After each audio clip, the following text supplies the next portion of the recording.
Ang isla sa dinagat adunay talagsaong katahom nga gidayan-dayanan sa mala bato balaning. Talan-awon sa palibot ni ini nga nakapasibot sa tawo sa paghiusa sa misteryong kinaiyahan. Kini nahimutang sa habagatang bahin sa nasod, habagatang silangan sa Mindanao. Ang gitawag nga yuta sa saad.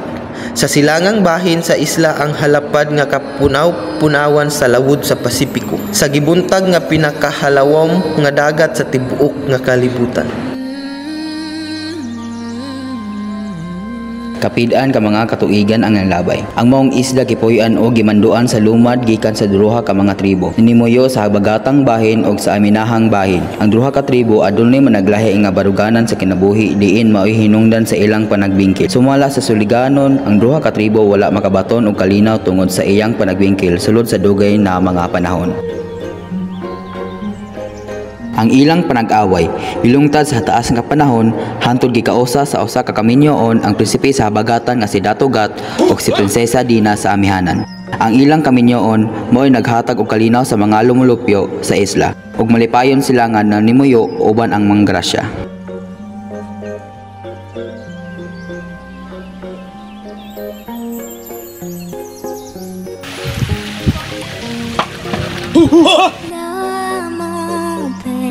Il vit mais par la peine. Il attend devant cette photo. Ang pangalan nga dinagat gikuha sa nausang pangalan. Dina, pangalan sa usa ka maanyag na prinsesa sa tribo sa amihan ug Gat, pangalan sa usa ka maisog nga manggugubat sa tribo sa habagatang bahin. Ang isla nakaangkon sa pangalan kinuha sa kombinasyon Dina ug Gat human sa paghiusa sa duruha kakasing-kasing na higugmaay ngadto sa balaang kaminyoon. Gikan sa ilang pag-iusa sa sakramento sa kaminyoon, gibunyagan usab ang pangalan sa isla sa pangalang Dinagat. Ang pangalang Dinagat ni kuyanap gikan kaniadto sa unang kaliwatan sa isla hangtod sa bagong henerasyon. Dans cette love story, c'est ta love story, c'est l'histoire d'une vie, love story.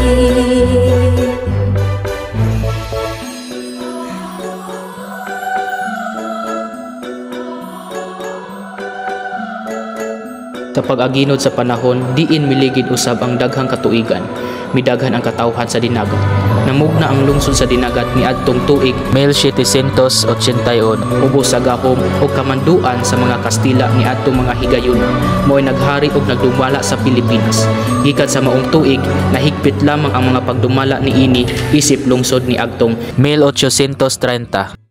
Ni atong tuig sa 1887, ang maong isla wala pay pangalan. Adunay tutulo ka mga tawo na naganganhas sa pagsumok sa hilom nga isla aron didto sila manimuyo. Ang tutulo ka mga tawo lamang ang milampo sa pagpuyo ug nakahimo sa pagtikad sa maong hilan nga yuta, luyo sa mga katangyalihang buhat sa mga dili makita. Sila mao si Pedro Diegas, Benito Luca ug si Honorio Idira. Nanimuyo silang malinawon uban sa ilang mga pamilya luyo sa mga katingalahan ug mga kahibulungan nga minugna sa mga espirituhanon nga nagpuyo sa isla. Ang panghinabuhian mao lamang ang pangisda diha sa palibot sa maong isla.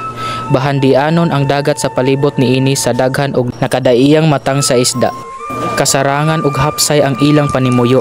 Ang problema lamang kay walay tubig nga mainom ang maong isla sanglit gamay raman kini diin gipalibutan sa dagat. Dili ilalim ang gibating kalisod sa tulo ka pamilya mahitungod sa tubig nga ilang gikinahanglan. Tungod sa maong problema, sa kanunay sila nangaliya ngadto sa labaw nga makagagahom nga dunggon ang ilang mga pag-ampo. Usa ni ana kagabi usa sa ilaha ang gipadamgo bahin sa dugay na nilang problema.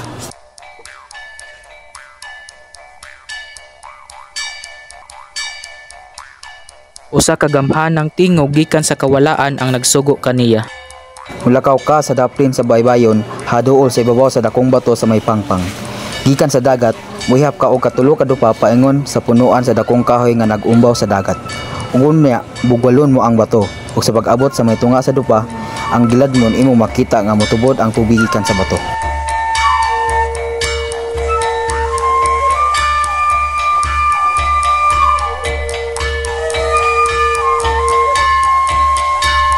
Sayo sa kabuntagon, gisugilan sa naulahi ang duruhan niya ka mga kauban, mahitungod sa iyang damgo sa miaging gabii. Maayong buntag.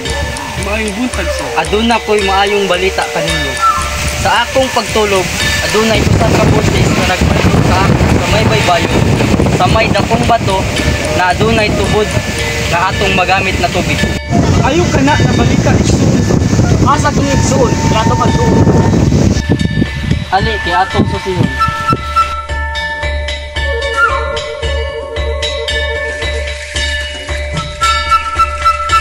Maigsoon, susihon na to ang maong tubig dapit sa dakong kahoy sa ibabaw sa bato.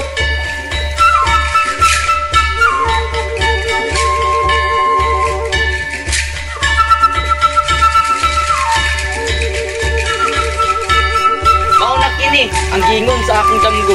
Muihap na kong tulok kag lupa paingon sa punuan sa dakong kahoy. Duha. Tulo.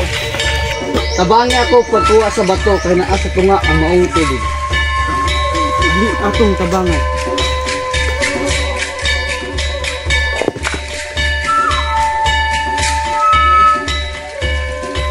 Mao na kini ang tubig.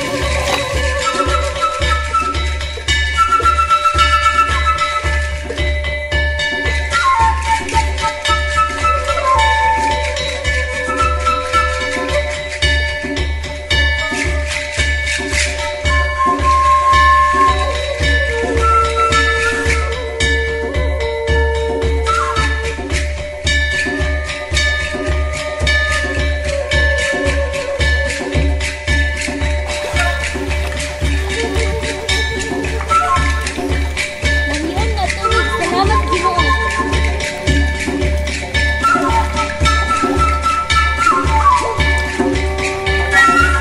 Pabusog na tubig. Gikan kaniadto wala na sila maglisod sa paghakot og tubig sa silingang isla. Miligid ang daghan nga mga katuigan hangtod nga miabot ang tuig 1904 si Onario Idira nakabaton og anak nga babayi nga gihinganlan og Justiniana Idira ang kamunggalangang anak.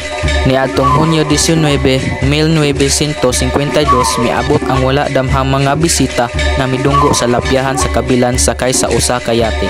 Ang mga taga-isla na hibulong sa misteryong pag-abot sa duruha ka mga Amerikano nga nagpaila sa pangalan na Dr. Hugh Tovar and Mr. Domi nga matud pa taga St. Vincent, Virginia, USA. Sa ilang paghiabot, isugat sila sa maayong pag-abi-abi sa mga taga-isla, ilabi na ang grupo sa mga kabatuan-unan nga mismo ang miduol og nangutana kanila kung unsa ilang katuyuan sa ilang pag-anhi sa kabilan. Si Pandoy Idira nangutana kanila kung kinsa ang ilang gipangita sa isla. Nangutana si Dr. Hugh Tovar kanila kung anaa ba si Binig sa kabilan. Welcome to Kabilan Island. Who are you looking for?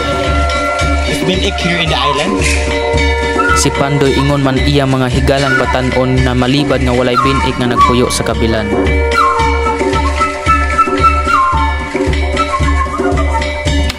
Si Master Robin Idira is you? Come on. Nahibulong ang mga nakabati sa pamahayag sa mga Amerikano sanglit ang maong taw na ilang gipangita susama ka ubing.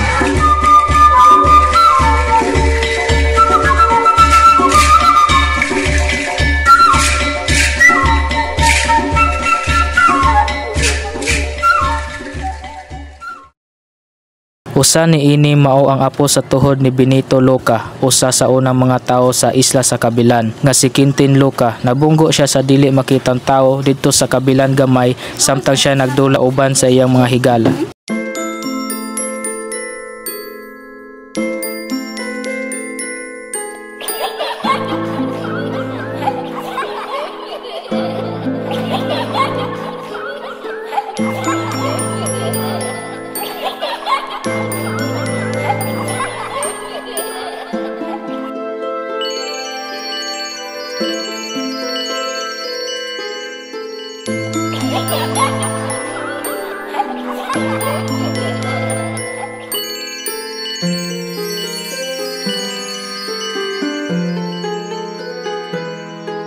Ni anang pagkagabi hilantan siya og sa pagkabuntag migahi ang iyang liog og dili na malihok ang iyang ulo.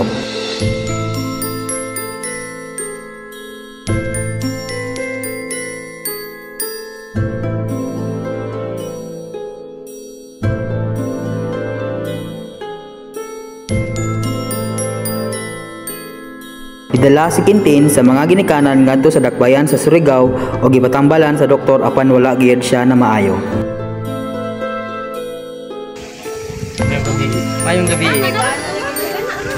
Pila na kaadlaw na siya sakit. Mga tulo na siya kaadlaw na sakit. Mao ako kang gitawagan.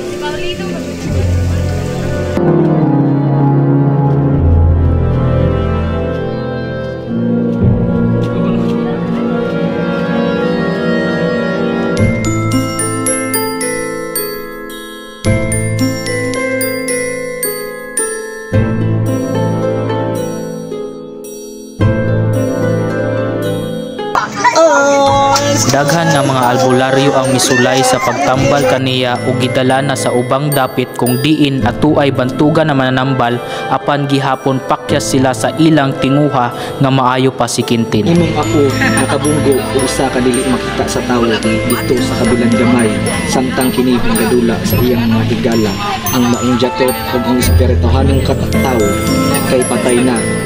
Dili na kini may balik ang karaang nakaandan nga liog ni Quintin. Dili na kini pwedeng makapangayo ug pasaylo sa maong jatot. Miduol sila kang Divine Master og ilang gisaysay ang nahitabo ni Quintin. Sumala sa balaang mantutudlo, nakabangga siya og usa ka jatot og espirituhanon nga gamay.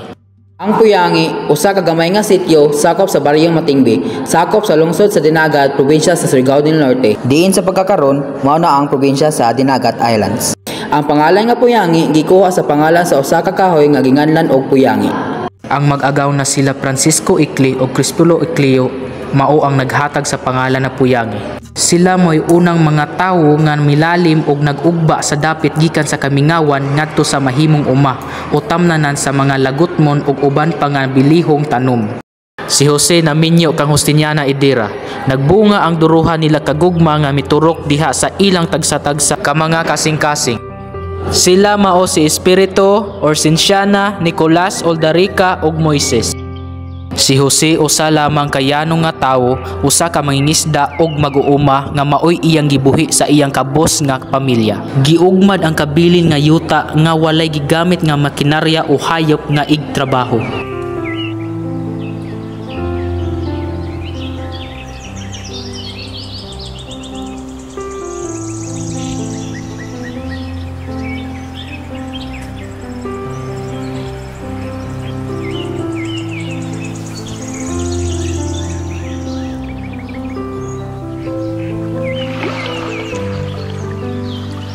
Si Justiniana mahiligon nga mukaon sa kinason nga swaki sa iyang pagbuntis nga mao iyang gipangalaan ug sa kanunay mao iyang paboritong kaunon.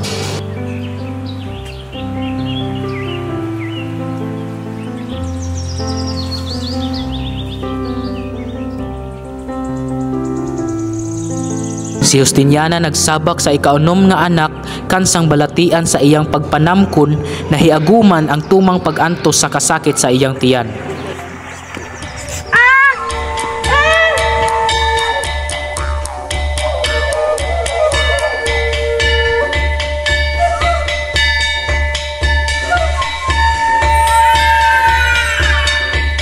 Ang maong kahimtang nakatandog pag-ayo sa tawhanong kahingawa o kaluoy ni Jose ngadto sa iyang kapikas. Kasagaran karit lamang mahanaw si Justiniana sa pananaw ni Jose. Masud o nga mawala ang asawa sa iyang kaugalingon nga ingon sa nawad-an sa maayong pangisip tungod sa dili na madaog na hilabihan o dili masabot nga matang nga sakit sa iyang pagsabak. Apan luyo sa yano nga pamuyo ni Jose tungod sa kapobrihon, adunay naghipi nga talagsaong abilidad nga iyang nahuktan, kabahin sa kinaadman nga espiritual.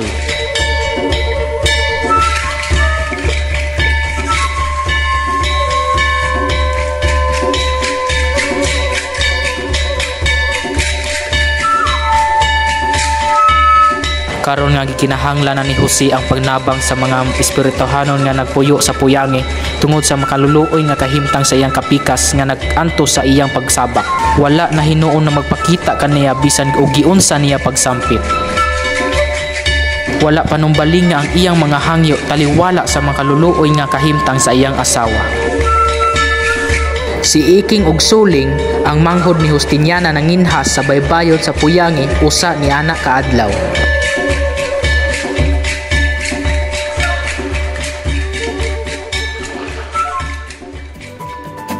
Si Jose nakahukom nga iyang dadon ang kapikas sa isla sa kabilan.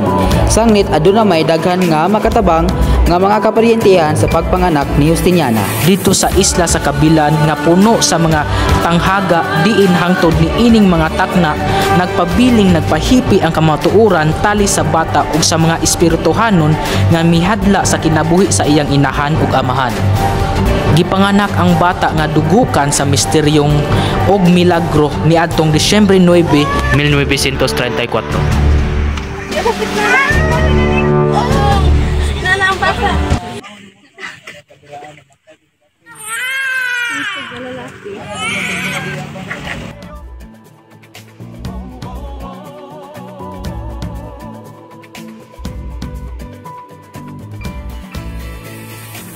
Matapos ihimugso ang talagsaong bata, mibalik ang pamilya sa puyang.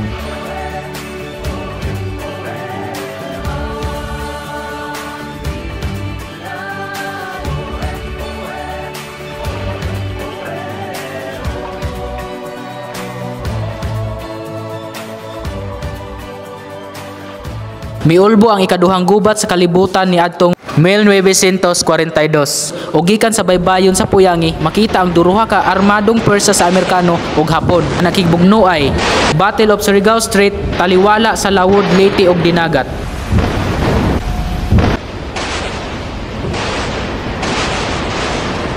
Miulbo ang ikaduhang gubat sa kalibutan ni adtong tuig 1942 ug gikan sa baybayon sa puyangi makita ang duruha ka armadong pwersa sa Amerikano ug Hapon nga nakipagbugnoay. Battle of Surigao Strait taliwala sa Lawid, Leyte ug Dinagat.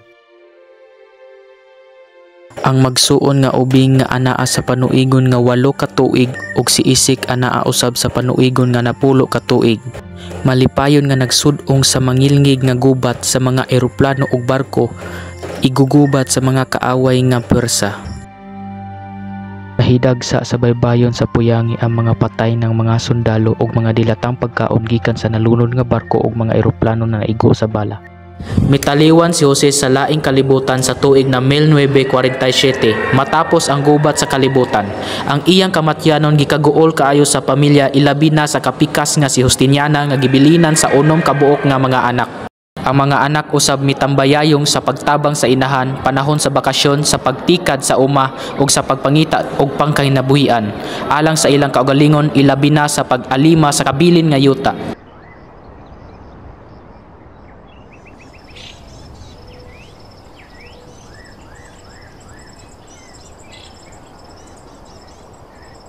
Midagan lamang sa pipila ka mga bulan ang pagpanambal sa kabilan og naghukom si Dr. Ruben nga mobalhin sa puyangi aron ditoy padayon ang iyang pagpanambal. Uban sa iyang kapikas nga si Glenda, mga igsuon, mga kadugo ug uban pa mga sumusunod sa iyang buhat nga kanhis iyang mga pasyente.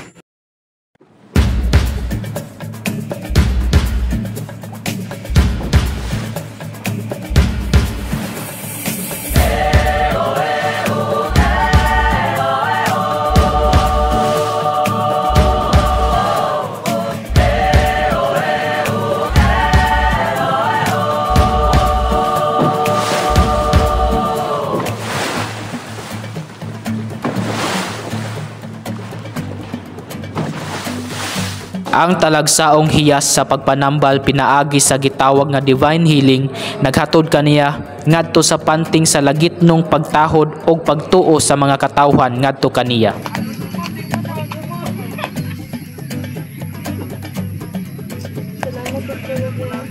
Nahimo si Dr. Ruben ang tawag kaniya sa mga pasyente ug mga sumusunod ug tambalanan alang sa mga pasyente.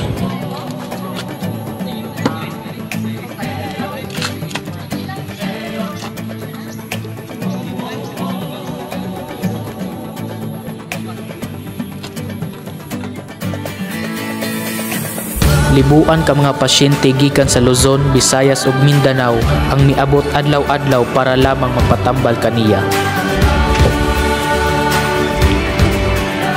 High school na si Obing ug nagtungha sa San Nicolas College, samtang ang iyang magulang na si Moises nagtungha pa sa grade 6 Surigao Central School.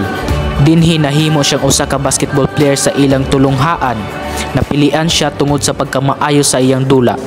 First year pa lamang gani, nahimo na siyang usa ka varsity player kun mga pinili nga mandudula sa basketball.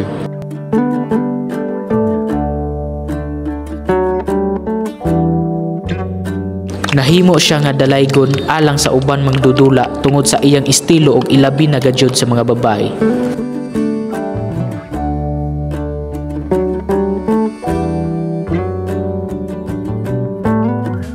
Daghan ang nagkadayeg kaniya ug sa matag karon ug unya kun aduna sila'y kontra kanunay siya nga bayani sa ilang dula kun highest pointer. Naminyo si Ruben kang Glinda Buray nga taga Gitagum, Misamis Oriental sa tuig na 1955 ug sa tuig na 1958 siya gikagubtan sa isla sa kabilan isip usa ka bantugan nga espiritual doktor.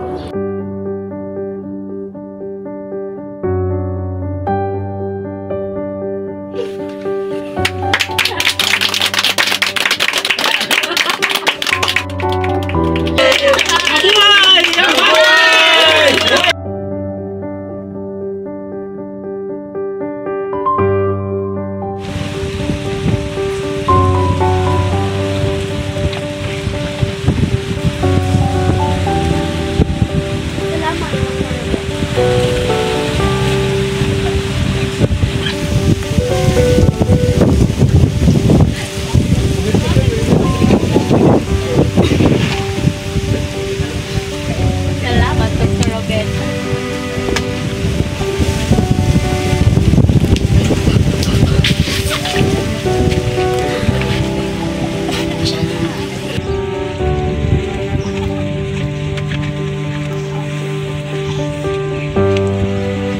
Salamat.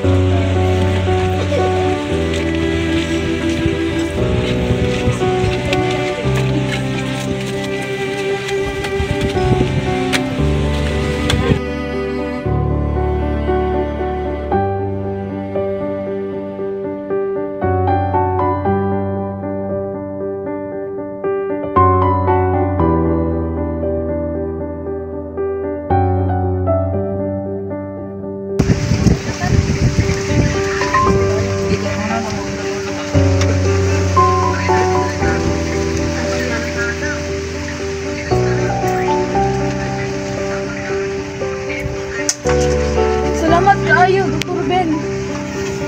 Makalakaw na akong tarong. Salamat kaayo. Sa ilang dakong pagtuo kay Dr. Ruben, sila na maayo sa ilang sakit ug ingon na sumpayan ang ilang kinabuhi. Gihatag nila ngadto kay Dr. Ruben ang ilang dakong pagsalig ug mipuyo uban kaniya diha sa Puyangi. Salamat kay Dr. Ruben.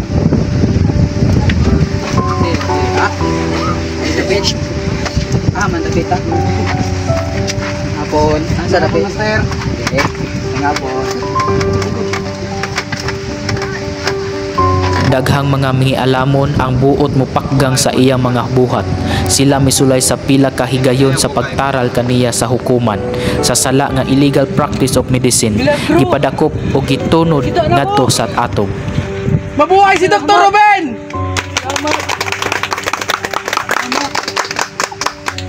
Salamat kayo ha. Salamat. Mabuhay! Mabuhay! Dr. Ruben! Mabuhay si Dr. Ruben! Ang una ug ang kinamagulangang anak mao si Rico nga namatay didto sa Maguinda, Butuan kaniadtong tuig 1958. Niabot ang tuig 1950.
Abril 17, 1960, gihimugso ang ikaduhang anak sa magtiayong Ruben ug Linda sa baybayon sa Puyangi didto sa gamay nga kamalig nga nahimo lamang sa tinibuok nga kahoy kun round timber nga inaptan sa kugon nga sagbot.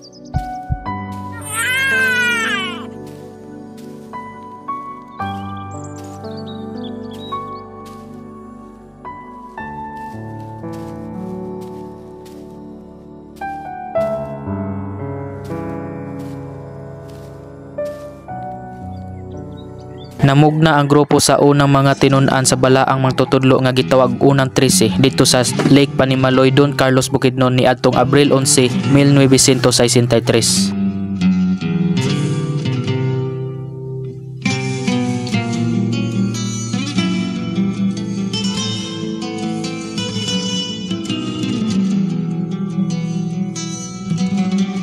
Ang kapunungan gihinahanglan og Philippine Benevolent Missionaries Association Incorporated ug narehistro sa Securities and Exchange Commission Manila ni atong Oktubre 19, 1965.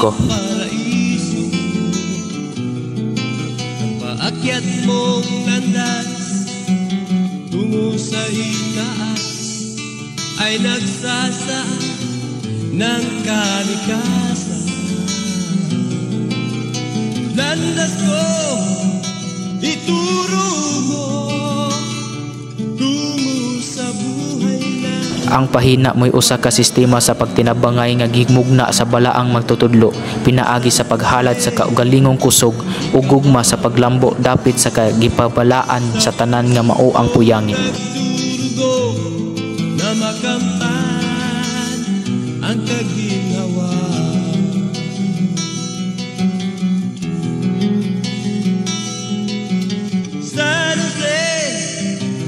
Huwaging San Jose, ikaw ang nagdulot ng kaginhawan. San Jose, huwaging San Jose, yaman ka sa puso ko. Ikaw ang nagdulot ng pagmamahal. San Jose, aking San Jose, ibigay ko ang aking buhay. Oh, San Jose, aking San Jose, ikaw ang nagdulot ng kaginhawaan. San Jose, huwaging San Jose.